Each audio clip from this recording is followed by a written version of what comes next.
Bienvenidos al programa del día de hoy. Vamos a iniciar con una oración. Padre, gracias porque sus misericordias son nuevas cada mañana.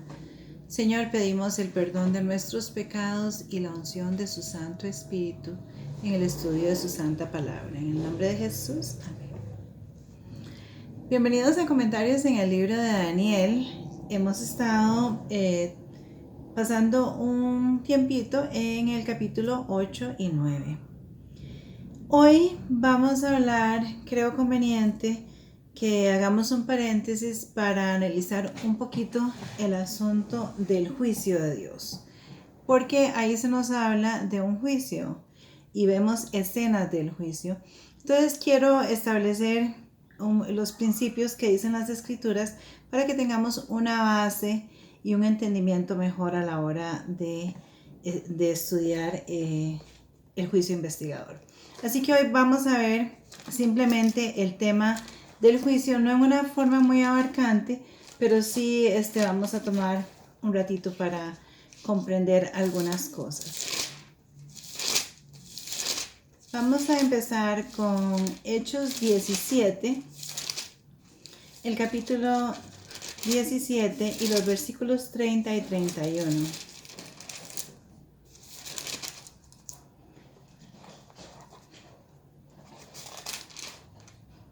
Dice, pero Dios, habiendo hablado en otros tiempos de esta ignorancia, ahora manda a todos los hombres en todo lugar que se arrepientan, por cuanto ha establecido un día en el cual juzgará al mundo con justicia por aquel varón a quien designó, dando fe a todos con haberle levantado de los muertos. Entonces dice pues que Dios ha establecido un juicio y ese juicio le ha sido dado al Señor Jesucristo. Solo como para ponernos un poco en el tiempo, vamos a ver Hechos 24, 25. En el tiempo de Pablo había sucedido el juicio, ya se había iniciado el juicio. Aquí está Pablo haciendo su defensa delante de Félix en el versículo 25 del capítulo 24 de Hechos y dice, pero al disertar Pablo acerca de la justicia, el dominio propio y el juicio venidero, Félix se espantó y dijo, ahora vete, pero cuando tenga oportunidad te llamaré. Entonces vemos que ahí Pablo le está hablando de un juicio que todavía no ha acontecido, pero lo está instando al arrepentimiento, porque este tema del juicio nos guía al arrepentimiento, nos insta al arrepentimiento. Vamos a buscar en 2 Corintios 5:10.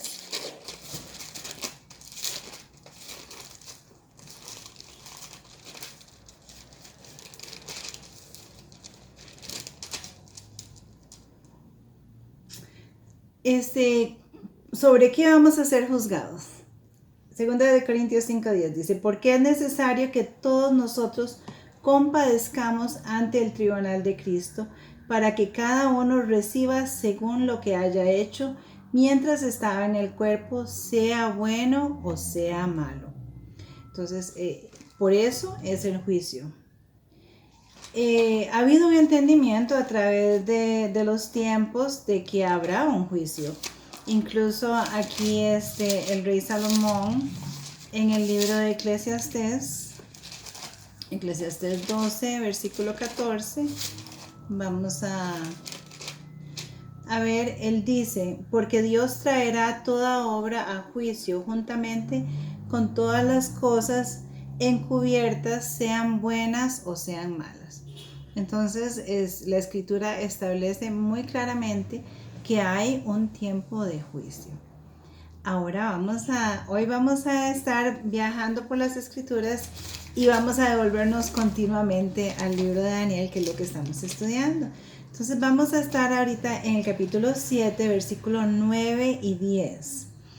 Para ver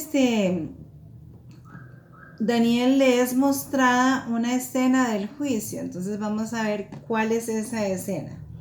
Dice el 9. Estuve mirando hasta que fueron puestos tronos y se sentó un anciano de días cuyo vestido era blanco como la nieve.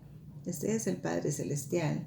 Y el pelo de su cabeza como lana limpia, su trono llama de fuego y las ruedas del mismo fuego ardiente. Recuerdan que Ezequiel vio el trono de Dios y vio los cuatro seres vivientes, y ese trono de Dios se traslada a través del universo y aquí está para el juicio. Un río de fuego procedía y salía delante de él. Miles de millares le servían, millones de millones asistían delante de él. El juez se sentó y los libros fueron abiertos. Entonces vemos aquí hay una gran concurrencia, miles de millones, millares de millares estaban ahí en el juicio, y estos vamos a ver quiénes son, porque la misma palabra nos los dice. En Apocalipsis, el capítulo 20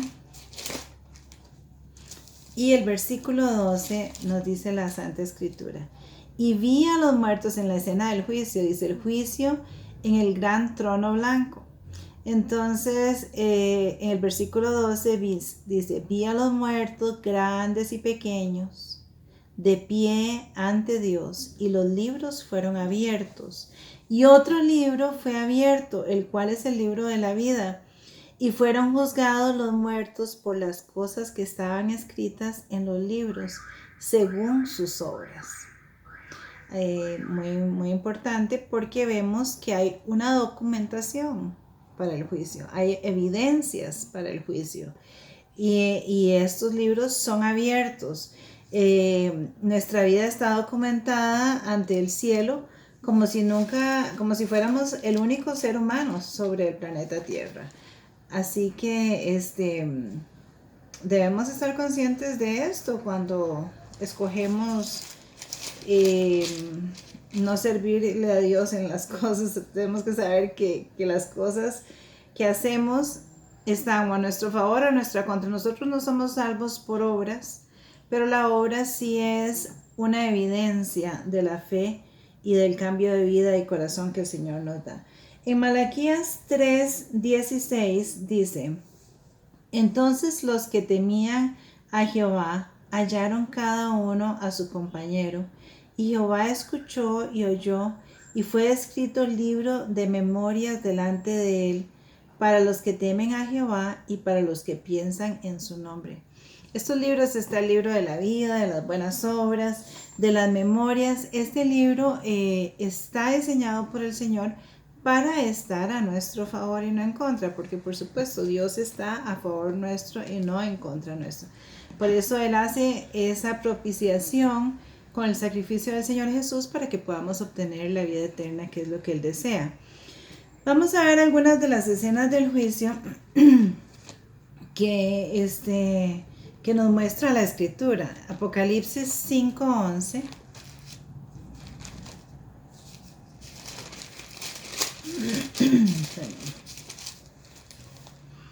Dice: y miré y oí la voz de muchos ángeles alrededor del trono, y los seres vivientes y los ancianos, y su número era millones de millones. Vemos una similitud ahí en Daniel 7:9 con Apocalipsis 5:11. Es el mismo juicio que se está llevando a cabo. Volvamos a Daniel 7, pero esta vez vamos a buscar el versículo 13, que nos dice: miraba yo en la visión de la noche, y he aquí con las nubes del cielo venía uno como el Hijo del Hombre, que vino hasta el anciano de días, y hicieron acercársele delante de él. Este es el Señor Jesús. El Señor Jesús viene delante del Padre con un propósito. ¿Cuál es ese propósito con el que Él viene en el juicio? Porque Él es nuestro abogado, Él es el sacrificio, Él es nuestro sumo sacerdote intercesor, y también es nuestro abogado intercesor si le hemos aceptado, si hemos aceptado su sacrificio, si lo hemos aceptado como nuestro Señor y Salvador. Entonces Él nos puede representar delante del Padre. Veamos Apocalipsis 3:5. Dice: al que venciere será vestido de vestiduras blancas, y no borraré su nombre del libro de la vida, Y confesaré su nombre delante de mi Padre y delante de sus ángeles, delante del Padre y delante de los ángeles en el juicio. Y sabemos que el Señor Jesús es el camino, la verdad y la vida. Nadie viene al Padre si no es a través de Él. Él es la vía, porque solo hay un nombre dado a los hombres en que podamos ser salvos. Y ese nombre es el nombre del Señor Jesucristo. Entonces, aquellos que han, este juicio es el juicio de los justos. Porque las personas que no han aceptado al Señor Jesús como su Salvador personal, pues ya no tienen no tienen ni siquiera por qué compadecer en el juicio, porque ya están condenados por su propia decisión de no haber aceptado al Señor. Veamos en Mateo 10, los versículos 32 y 33. Dice el Señor Jesús: a cualquiera pues que me confiese delante de los hombres, yo también le confesaré delante de mi Padre que está en los cielos. Y a cualquiera que me negase delante de los hombres, yo también lo negaré delante de mi Padre. En el momento en que nosotros aceptamos al Señor Jesús, el cristianismo es proactivo. Está en nosotros ese deseo de compartir la salvación que hemos encontrado en el Señor Jesús con otros. Y es ese el testificar al que se está refiriendo el Señor Jesús. Primera de Juan 2:1. Dice: hijitos míos, estas cosas os escribo para que no pequéis. Si alguno hubiere pecado, abogado tenemos para con el Padre. ¿A quién? A Jesucristo el justo. Él es nuestro abogado defensor. Pero ¿qué sucede después del juicio? Porque el juicio no es eterno. El juicio tiene un fin, porque así como todo tiene su fin, el pecado tiene su fin y un día el Señor hará todas las cosas nuevas. Entonces, ¿qué va a suceder después de que el juicio termina?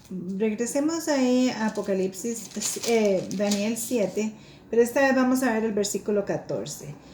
Y le fue dado dominio, gloria y reino para que todos los pueblos, naciones y lenguas le sirvan. Su dominio es dominio eterno que nunca pasará y su reino uno que no será destruido. Lenguaje familiar, recuerdan la estatua con la piedra que viene no cortada con mano de hombre, que acaba con estos reinos, y esto lo escuchamos muchas veces, el fin ya del pecado y cómo el Señor Jesús reinará por siempre y para siempre en toda su creación. Por supuesto que Él reina en toda la creación, pero el dominio de la tierra Él lo tuvo que volver a obtener pagando con su sangre por causa de la rebelión. Veamos Apocalipsis 19:16. Porque cuando el Señor venga, cuando ya el Señor Jesús sale del lugar santísimo, como lo habíamos estudiado, así como en el día especial en Israel, una vez al año, el día de la expiación, donde se perdonaban todos los pecados del pueblo, así el Señor, cuando termina el juicio, se quita esas vestiduras de sacerdote y se pone sus vestiduras reales. Y dice Apocalipsis: y en su vestidura, porque estamos viendo ahí en el capítulo 19, que está hablando de la venida del Señor Jesús, y dice: y en su vestidura y en su muslo tiene escrito un nombre: Rey de Reyes y Señor de Señores. Amén.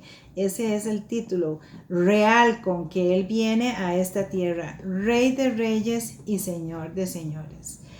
En Mateo 16:27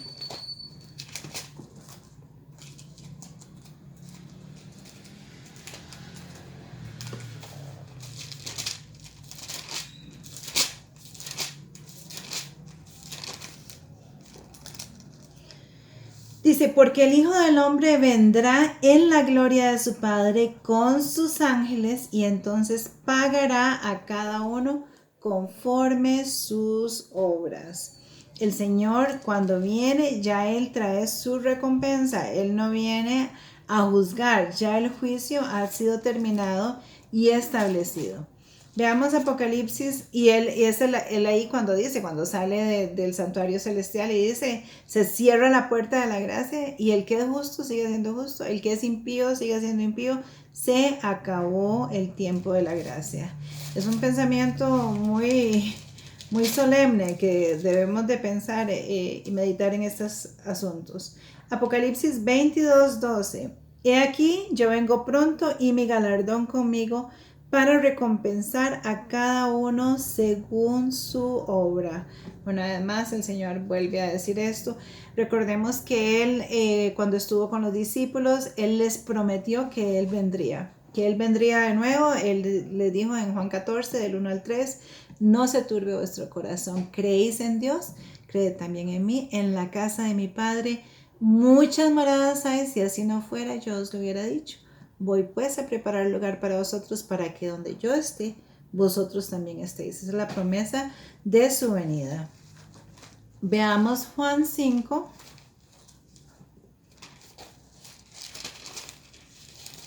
Juan 5:28.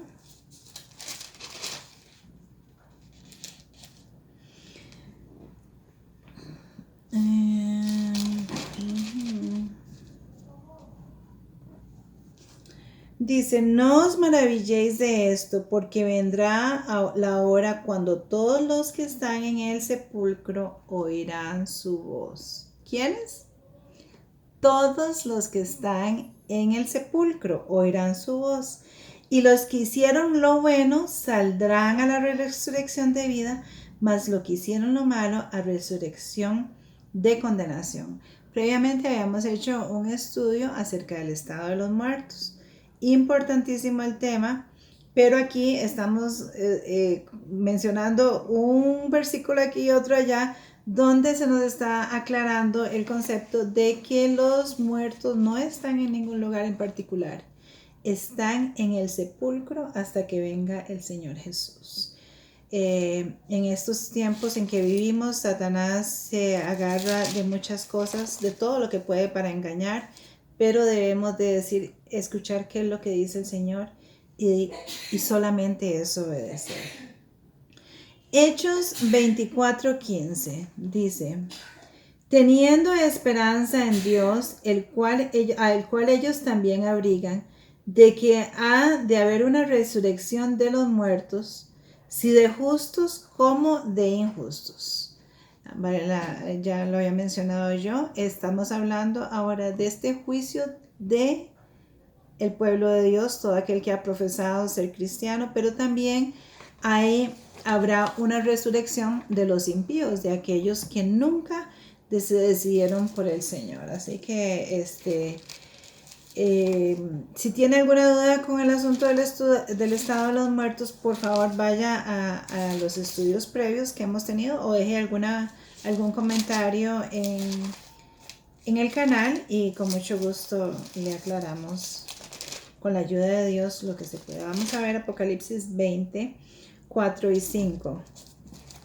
Dice la palabra de Dios, y vi tronos y se sentaron sobre ellos los que recibieron facultad de juzgar, y vi las almas de los decapitados por causa del testimonio de Jesús, por la palabra de Dios, los que no adoraron la bestia ni a su imagen, y que no recibieron la marca en sus frentes ni en sus manos, y vinieron y reinaron con Cristo 1000 años. Aclaración del asunto del milenio por aquello de que hay conceptos del milenio que no son reales. Bienaventurado y santo el que tiene parte en la primera resurrección. La segunda parte no tiene potestad, muerte no tiene potestad sobre ellos, sino que serán sacerdotes de Dios y de Cristo y recibirán y reinarán con él 1000 años. Estos 1000 años de reino son después que el Señor viene por su pueblo en la segunda venida. Toma, como dijo Pablo, arrebatados en el aire, recibiremos al Señor, porque el Señor ya no tocará en los pies en esta tierra, no es esa venida, ya lo hizo cuando vino como un bebé, pero ahora toma a su pueblo, lleva y reinan con él 1000 años. Veamos 1 Corintios 6. 1 Corintios 6, el 2 y el 3. ¿O no sabéis que los santos han de juzgar al mundo? y si al mundo ha de ser juzgado por vosotros, ¿sois indignos de juzgar cosas más pequeñas? ¿O no sabéis que hemos de juzgar a ángeles? ¿Cuánto más las cosas de la vida? Esta es una parte muy importante e interesante que no la vamos a desarrollar hoy, pero ¿cuáles ángeles y en qué momento? La escritura también tiene todas esas respuestas para nosotros. Jesús es el que ejecuta el juicio. Veamos Apocalipsis 19:15.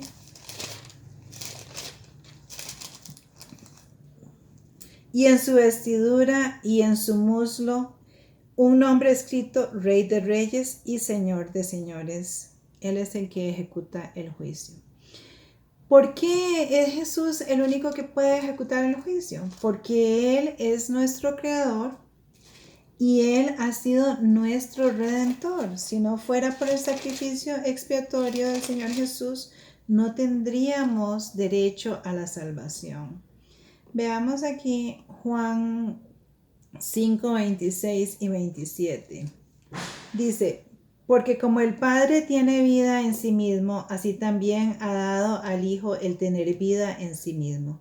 Y también dio la autoridad de hacer juicio, por cuanto es el Hijo del Hombre, porque Él tomó nuestra naturaleza. Jesús, el Señor Jesús, se ganó ese privilegio de poder redimir a su creación, la raza humana que se había revelado y apartado en una forma que no tendría salvación si no fuera por medio de Él. Apocalipsis 14, 6 y 7 van a ser las últimas citas que vamos a ver, porque aquí se ve el mensaje de los 3 ángeles. No sé si recuerda cuando hicimos en Apocalipsis, hablamos de esto en particular, pero el ángel anuncia la hora del juicio. Y el juicio, todo tiene un tiempo. En la palabra de Dios, el Señor es un Dios de orden, todo tiene su tiempo. Entonces vemos ahí en Apocalipsis 14, 6 dice: vi volar en medio del cielo a otro ángel que tenía el evangelio eterno para predicarlo a los moradores de la tierra, a toda nación, tribu y lengua y pueblo, diciendo a gran voz. ¿Qué es lo que dice? Temed a Dios y dadle gloria, porque la hora de su juicio ha llegado. Adorad a aquel que hizo el cielo, la tierra, el mar y las fuentes de las aguas. Ese juicio, hay una fecha para ese juicio designado ya en la eternidad de Dios y revelada a nosotros en Daniel 7:14. Y de eso vamos a hablar la próxima vez. Solo que era importante tocar algunos puntos del juicio, ¿no? En ninguna manera agotamos los textos. Si usted está interesada en el tema del juicio, pues hay mucho material. Pero por lo menos tenemos un concepto claro. Esto nos incumbe, es sumamente importante. El Señor Jesús está muy pronto en llegar, el tiempo profético se va acabando y el reloj está a punto de tocar las 12. Así que el Señor nos encuentre preparados y no como ladrón en la noche. Que Dios le bendiga.